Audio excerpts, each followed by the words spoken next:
astig! Grabe! Sila lang naman ang representative ng Billboard P-Pop Rising Class of 2025. Welcome back to the home of P-Pop, Alamat! Batiin niyo na ang mga magiliw! Tama na! Alamat, handarap! What's up? Ako din si Alas sa Kabisaya, Gigan Davao City. Shock dito na yun, may isang kalinga kinulukano, nagapudya itabuk City Kalinga. Yakoy Jao, metong kapapang ni ba't kayo magalang Pampanga? Pampahingo doon yung tanan niya kay Arju sa mawari-wari taga-Buronga, Eastern Samar. Inisituma sa ng Bicolano Halibas Tabaco City, Albay! Ako si mga song half Filipino, Black American from Casileo, Zambales.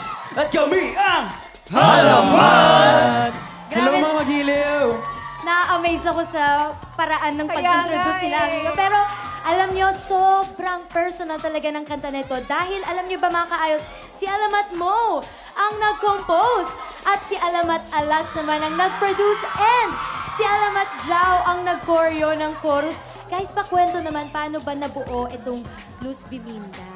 So, ayun, ako nag-start nung sulat. And then, nag-meeting kami, pinitch ko, and I'm so happy na natripan namin lahat. Tapos, pinasa ko na siya kay Alas. Tapos, doon na kami nag-revise kami ng mga lyrics. Nagsulat na kami ng kanya-kanya naming verses. And then, from mixing and mastering, si Alas na yung bumanat doon. Yeah, tsaka yung song na to ay fusion siya ng modern and Filipino, mga elements natin dito. Kasi parang swak din siya sa team ng Luz Biminda na unity across regions, mga ganyan. Eh sa naman, mga recording, naging madali lang kasi kami lahat nagsulat nito. Naging collaborative naman yung mga recording. Grabe nakaka. Yes, sa choreography naman, super duper thankful ako kasi ang dami nang gumagawa. Yung goal ko lang naman sa choreography is makasunod lahat ng buong Pilipinas. And shout out to my co-choreographer, Ellie. Love you so much. Grabe, sobrang talented! Oo, talaga naipakita nyo lahat ng talent nyo sa song na to. At ang lupit ng lyrics, ha?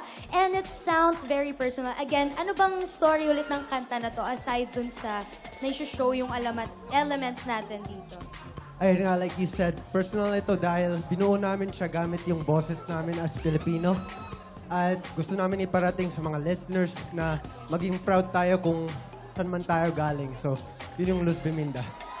Yes, we're definitely super proud of you guys. At eto ang song ng Luz Biminda ay part ng inyong third album na Destino. Nakaka-release lang this month. Kaya Alamat, share nyo na kung paano nila kayo mas susuportahan at sa iba nyo pang mga bagong kanta. Ayun po, fresh na fresh. Destino is out now on all digital platforms. Guys, stream nyo, YouTube, Spotify.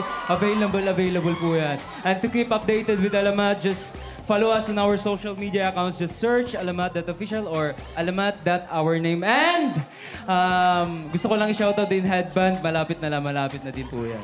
Yes. At dahil nga nag-uumapaw sila sa talent, congrats din kay Alamat Tomas for being part of the musical Bagets. Di ba kasama mo dyan ang ating kaayos na si Jeff Moses? Yes, kasama namin yan si Jeff Moses. Pati na rin po si Andres Mulak.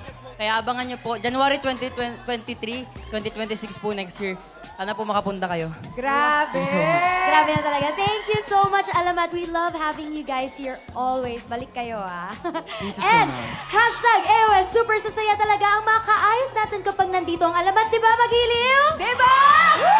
Kaya ituloy natin ipagdiwang ang husay at ganda ng P-pop music sa pagbabalik ng All Out Sunday!